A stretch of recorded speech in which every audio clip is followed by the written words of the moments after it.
दिल्ली के जंतर मंतर पर एक बार फिर माहौल गर्मा गया।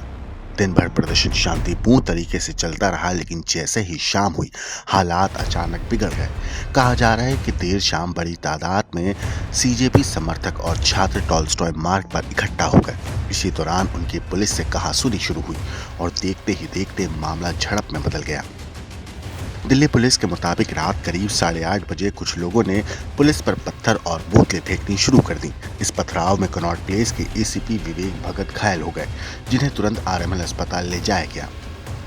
पुलिस का कहना है कि वहां पहले से ही आरएएफ और दिल्ली पुलिस की टीम सुरक्षा के लिए तैनात थी, लेकिन अचानक भीड़ की तरफ से पत्थरबाजी शुरू हो गई। पुलिस के अनुसार बड़े बड़े पत्थर फेंके गए और कुछ प्रदर्शनकारियों के हाथों में डंडे भी थे, जिसका इस्तेमाल पुलिस पर हमला करने के लिए किया गया। हालात बेकाबू होते देख आरएएफ और पुलिस ने पहले हल्का बल प्रयोग किया। इसके बाद भीड़ को तितर बितर करने के लिए आंसू गैस के गोले छोड़े गए।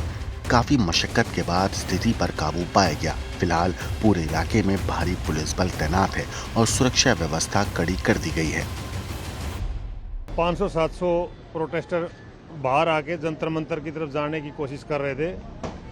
उनको संसद मार्ग पे बैरिकेडिंग करके और ह्यूमन चेन बना के रोकने की और समझाने की कोशिश करी, और अचानक से ही उनमें से प्लास्टिक की पानी की बोतलें और पत्थर फेंकना शुरू कर दिया।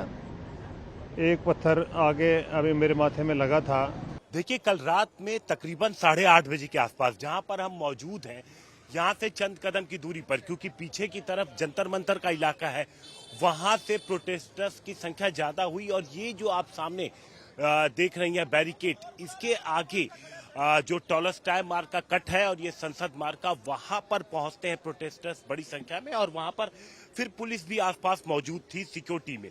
ऐसे में जो पुलिस मौजूद थी तो अचानक से ये कहा गया कि कुछ प्रोटेस्टर्स की कहासुनी शुरू हुई पुलिस वालों के साथ, और उसी के बाद कई सारे प्रोटेस्टर्स जो अलग अलग जगह पर जो पुलिसकर्मी मौजूद थे उनके साथ धक्का मुक्की शुरू हुई, और फिर वो धक्का मुक्की अचानक से मारपीट में बदल गई, जिसमें एसीपी जो कनॉट प्लेस के हैं उनको चोट लगी, एक इंस्पेक्टर रैंक के ऑफिसर हैं उनको चोट लगी। इसके बाद पुलिस ने इस मामले में इन्वेस्टिगेशन, क्योंकि कई सारे लोग कल जो प्रोटेस्ट में मौजूद थे श्रेया, उन्होंने चेहरे भी ढके हुए थे, तो आखिर कौन लोग हैं जो छात्रों के बीच में पहुंचे हुए हैं, कौन लोग हैं जो नीट के इस प्रोटेस्ट में अंदर घुसे हैं और इस तरीके से सिक्योरिटी एजेंसियों के साथ लगातार धक्का मुक्की कर रहे हैं, मारपीट कर रहे हैं, तो इन लोगों की पहचान करने की कोशिश जारी है। कुल 10 एफआईआर रजिस्टर की जा चुकी है अभी तक श्रेया।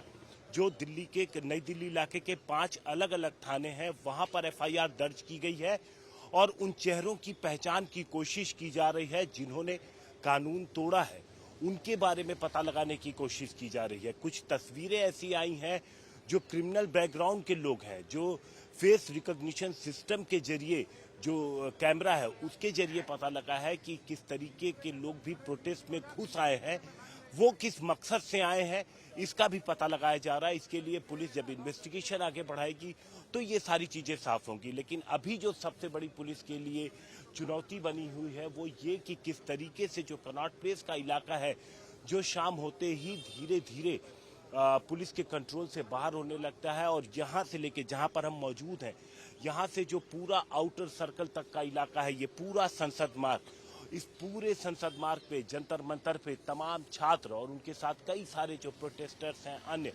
वो पूरी तरीके से यहाँ पर उनकी संख्या बढ़ जाती है। तो किस तरीके से कंट्रोल किया जाए, किस तरीके से इन प्रोटेस्टर्स के साथ बातचीत की जाए, कौन से ऐसे चेहरे हैं जो सामने आ रहे हैं, क्योंकि लगातार कोशिश भी की जा रही है बातचीत की।